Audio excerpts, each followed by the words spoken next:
Hello everybody and welcome back to Kerbal Space Program, where we are currently on our way back from our flyby of Eve, and we are going to return back to Kerbin imminently.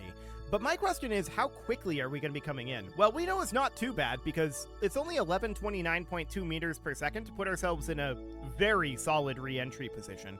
So that's not bad at all. Let's go ahead and warp forward and see how this goes. We're immediately going into the sphere of influence of Kerbin. And here we come. Okay, yeah, we're definitely picking up some speed here. No doubt about that. And we're going to start warping around relatively soon. We're now in 1x speed. I'm not sure exactly where Kerbin went. Oh, there it is. Hi, Kerbin. You are very nearby. Okay, excellent. So we've got about 50 seconds until we start up this burn. We can see we're moving at a pretty good clip here. We're still 2 minutes from the periapsis, so this would definitely not recapture us if we had no fuel, but that's fine. We have lots of fuel. It's all good. I want to check in on the status of some of this life support out here. So we've got oxygen. Of course, this water is going to remain. We've got some oxygen in here, and that's some wastewater, but otherwise, we're not going to be throwing too much away here. So that seems absolutely fantastic. Let's warp forward a little bit. We're about 10 seconds. Excellent. 5, 4, 3, 2, 1, 0, mark. Okay. Why are we... Oh. Smart ASS needed to be refreshed. I just started up the game and I didn't switch this. Okay, there we go. So that seems good. Our gimbal limit's at 10. Okay. So that might throw us off a little bit here, but we'll see. I'm going to go ahead and retract our solar panels now. We should not need any additional power over what we've got. So that sounds good. And we've got another 800 meters per second or so to slow down. So everything's looking great. We're out of fuel over here, so we should just go ahead and ditch that. Beautiful. Where's the sun at? There it is. Excellent. So we're going to be in the atmosphere as of... This is a little slower than I thought. As of now.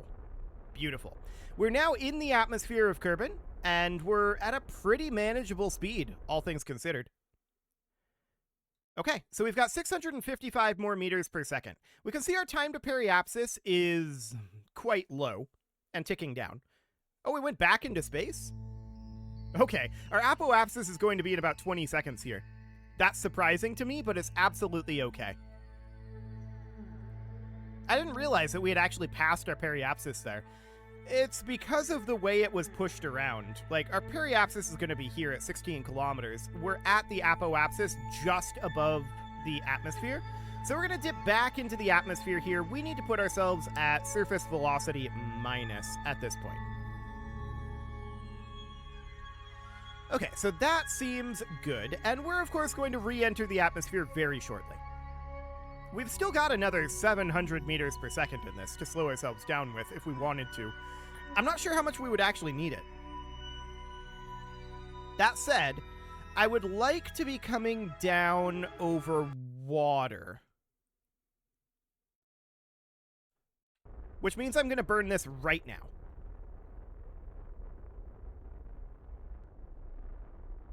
And slow ourselves down extremely significantly. I don't think this is still quite going to bring us down over water. We're in a kind of awkward spot for it. But, oh well.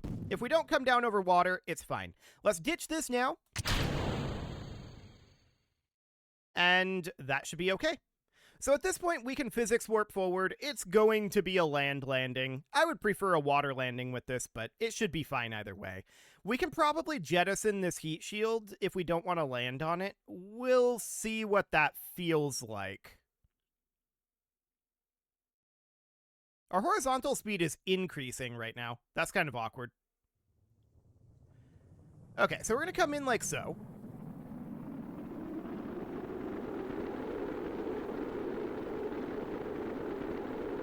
Okay, so we're seeing some heat bars appearing here. I'm also a little bit concerned right now about getting our drogues out in time.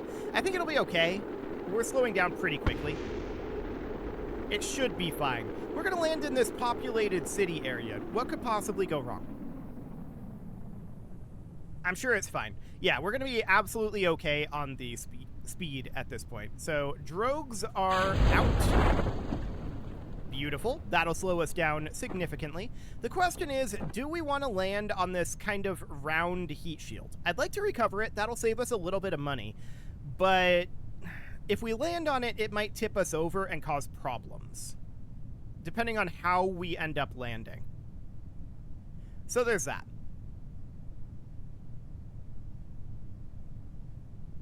I'm not getting out the main chute just yet, although we could. I'm just watching where our landing point is going to be and thinking, I don't really want to land on this if we can help it, and it's getting closer and closer.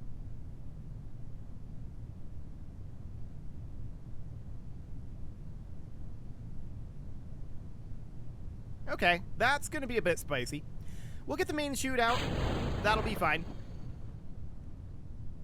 And we're going to be landing on a bit of an incline, I think. So hopefully our chutes don't immediately despawn the moment we touch the ground, because that would be awkward.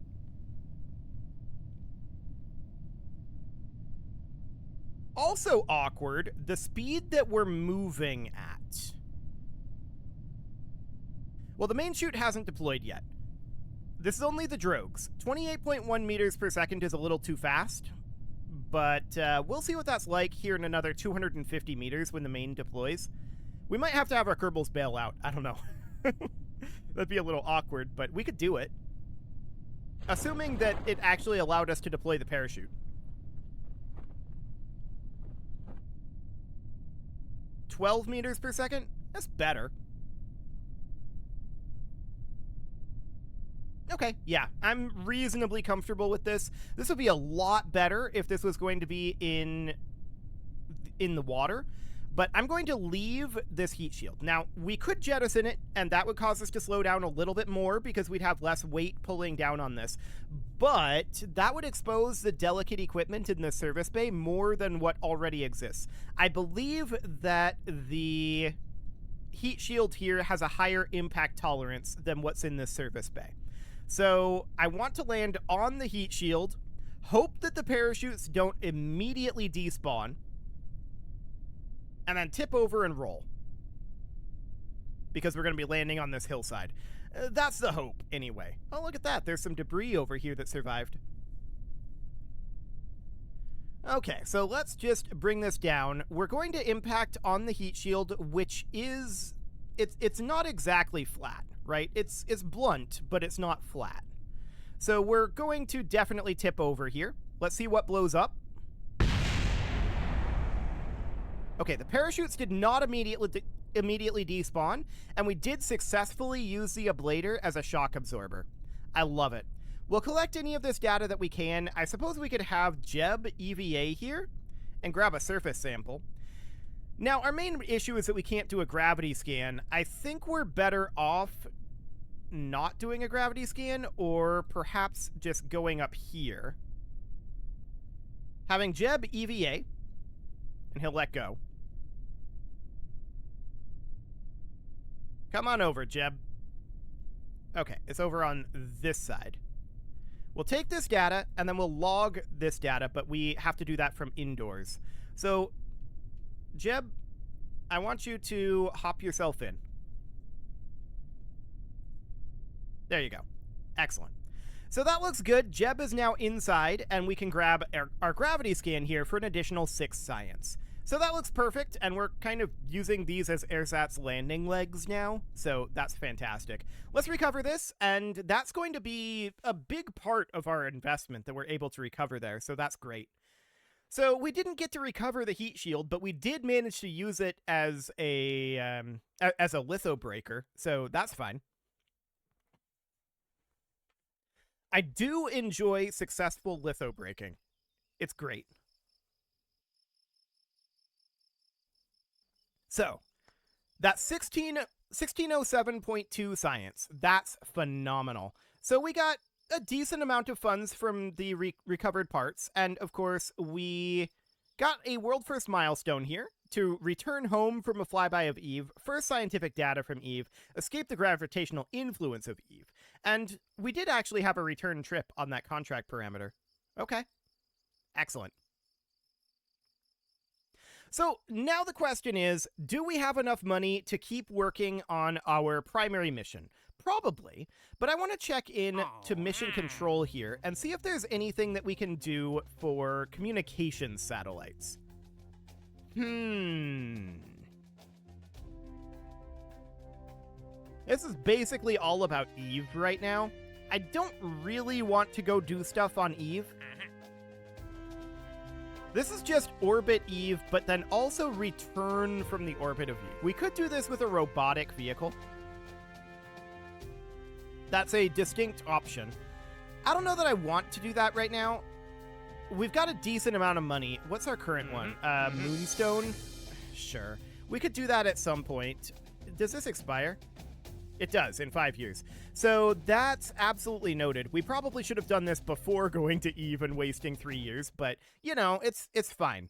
It's fine. Let's hop into R&D. We've got 3,000 science to spend. So what do we want to spend this on? Experimental science, I think, is absolutely a very good thing. Inline water drill. That seems good. We'll grab that. So ion propulsion, that's a decent thing to grab for some of these like far-flung comsats. I don't think we really need ion propulsion for what we plan to do though. So I think I'll skip that for now. Advanced unmanned tech would give us remote guidance units, which would be very nice. And then large probes here. Sure. That's reasonably fine, but I don't really care all that much. Sabatier reactors. How do we get hydrogen? I guess that's from the... Yeah, that's the type of fuel. Okay, yeah. I don't really care about that right now. We're going to be able to make all of the water we need. Water is not that big of a concern. So that sounds good. We'll, I think, skip this for now. We could absolutely grab very heavy rocketry to get things like the Vector. That thing is so fuel hungry. Clydesdales are in this. I think we should grab that. So we'll take that for now. Nuclear propulsion is great, but I really don't think we need nuclear propulsion to go to Duna. So we're going to skip that one for now. Large volume containment, probably not a bad thing to do here. Getting us access to the Kerbal tank size, in addition to some of these container parts. And this. Okay. Interesting. So that's also a container part, but it's in a kind of capsule shape. Fascinating. Well, we'll take that. That seems great. And then there's high-performance fuel systems here, giving us access to basically all of the fuel tanks in the Kerbal size. We can take that. And then advanced metal works over here. The heavy drilling unit, getting us Kethane. That might be something we need. But as of right now, the stuff that's in here is not terribly huge. Although the modular girder hub is probably useful to have. So we can grab that for the moment. There's nano lathing here, which this is not particularly worth it, in my opinion. We've got composites over here, and then of course there's these in here. We could just clean up all of these little guys, and I think we should probably go ahead and do that. Okay, we couldn't quite get specialized control, but that was a lot of additional science that we managed to get there. So that's phenomenal. We will get more, and for now, the question is, what do we want to do at this moment? So in mission control here, I'm just checking to see if there's anything at all that we can justify taking here. I mean, we could justify taking them, right? Seismic sensor science from the surface of Minmus? Eh.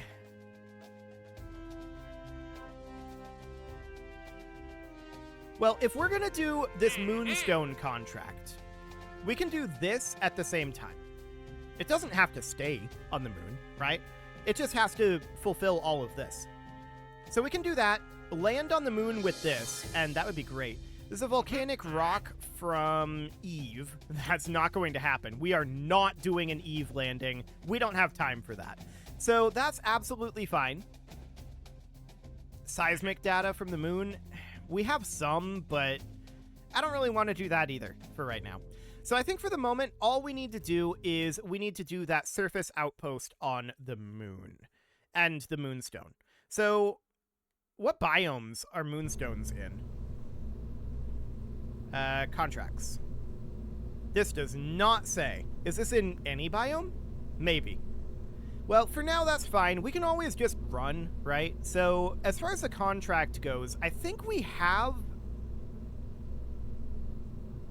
Our Mooner lander might do the trick.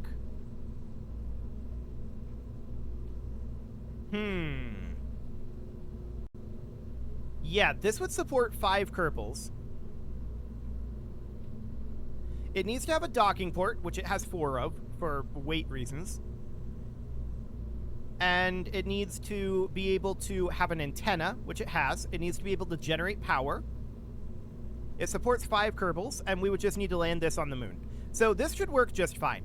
We do not need to bring along these augers. That is wasted weight at this juncture. We don't need to bring along these radial holding tanks. That's wasted weight. Metal ore cans, get out of here. Rocket part cans, get out of here. Otherwise, well, we don't need these Gigantors. That's wasted weight as well. 4 of these Clampatron docking ports is wasted weight. We can get rid of these hex cans up here. That's a waste hex can. I don't think we need it. This is a metal hex can. We'll get rid of that. These are life support hex cans here. I'm going to leave these. They'll be overkill, but it's fine. We don't need this storage locker. And otherwise, I think everything should be pretty much good to go here. Although, why are there 2 KERs? Let's have there be just 1. That'll do. So otherwise, these should all be life support, and I don't think we need this much life support for hopping over to the moon and back, but it's fine. I'm not terribly concerned about it. Okay, let's go ahead and launch this thing. This is actually a lot cheaper without those parts too. That was like that was like a third of the cost. So that's absolutely wonderful. Our thrust to weight is probably going to be a little overkill here. I didn't even look at that. This is not simulated, by the way. This craft is not tested, or this craft is tested, so there shouldn't be any problem, in theory. Unless it was one of the janky ones that I don't remember how to fly anymore. That's a possibility, I suppose. So let's take a quick peek at what our thrust to weight here is. 1.69. Okay, that's pretty fine. So we're just going to throttle this up, put it in surface up for now, and let's hop into orbital mode, and definitely a little wiggling going on here. But let's lift this off and see what happens.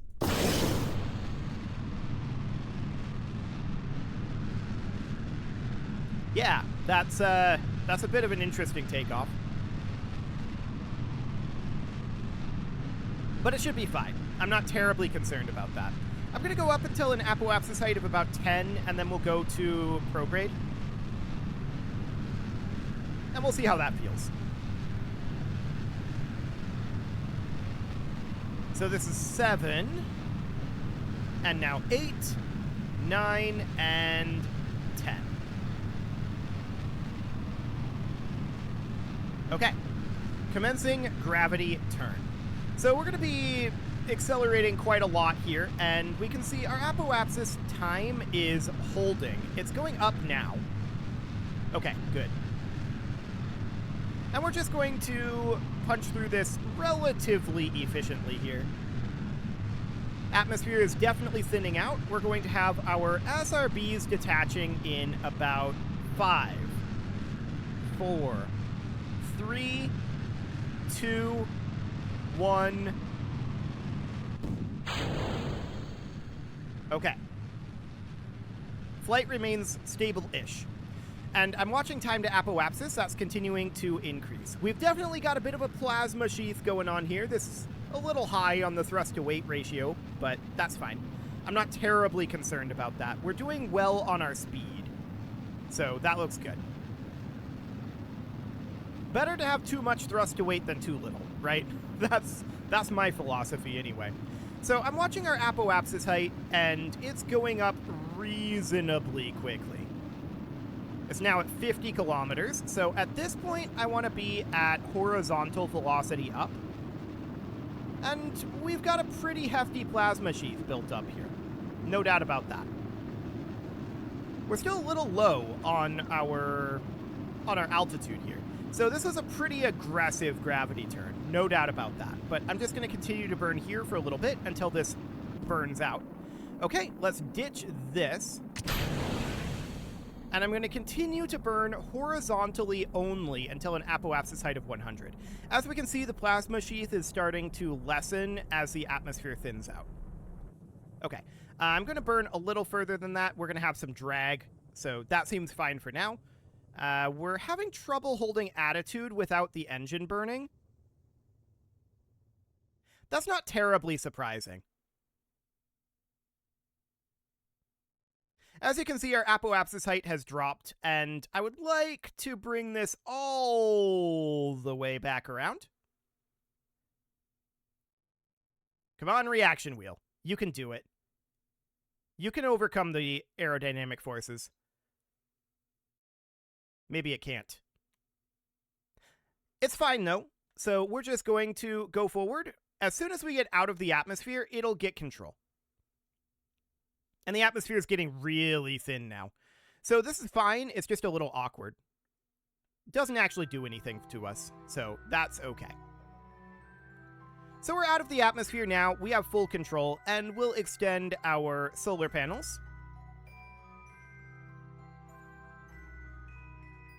Wonderful. At some point, we should probably redesign this to use scrubbers, but it's fine. So at this point, I'm going to burn very minutely here because I want to bring us back up to 100 kilometers. We lost about 3 kilometers in that tumble. It wasn't that big of a deal, but I definitely want to get that brought back up.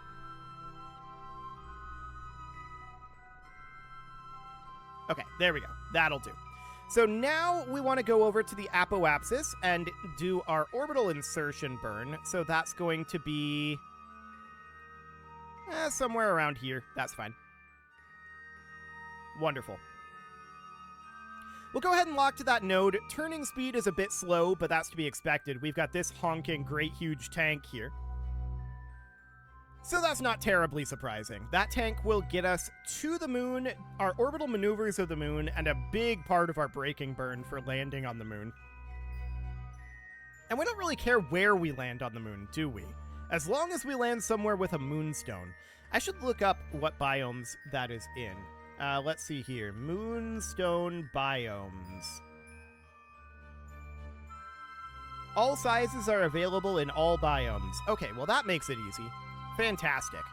So in that case, let's just warp on forward and do our orbital insertion burn. We've got about 1 more minute here. 50 seconds. 40, 30, 20, 10, and 5, 4, 3, 2, 1, 0, mark. Okay. So with that in mind, I just want to make sure that we qualify for everything here, and we do. So that looks perfect. Let's just get ourselves into orbit.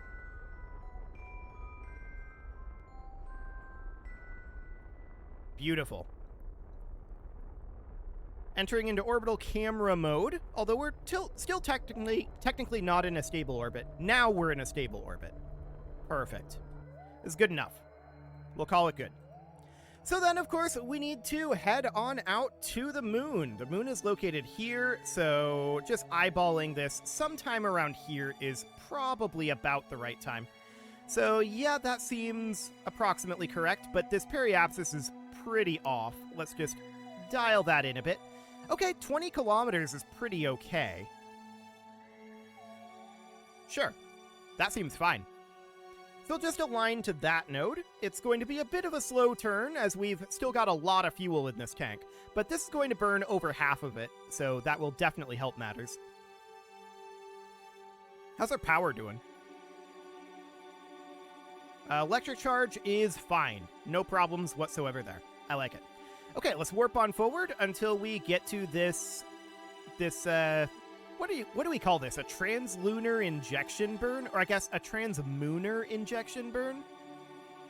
Something like that? Okay, sure. Well, let's head on forward here. We've got 50 seconds until that burn starts up.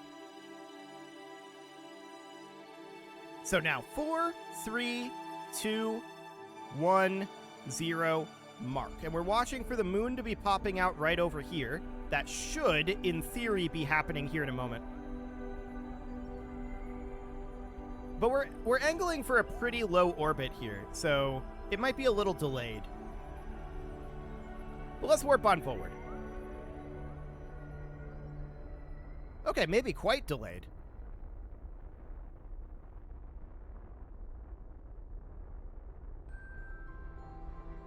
Interesting. There it is. Very delayed. So, yeah. That's exciting.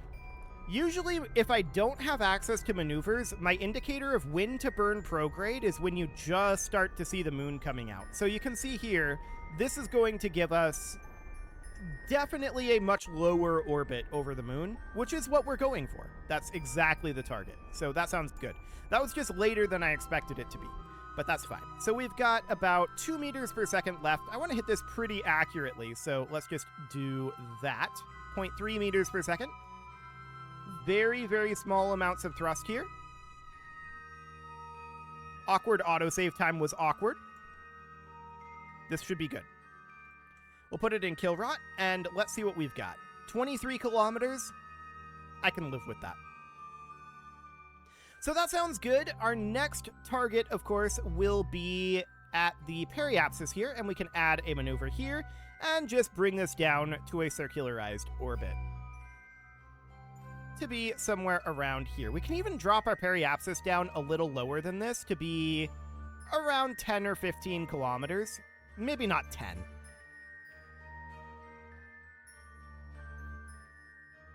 Maybe about here.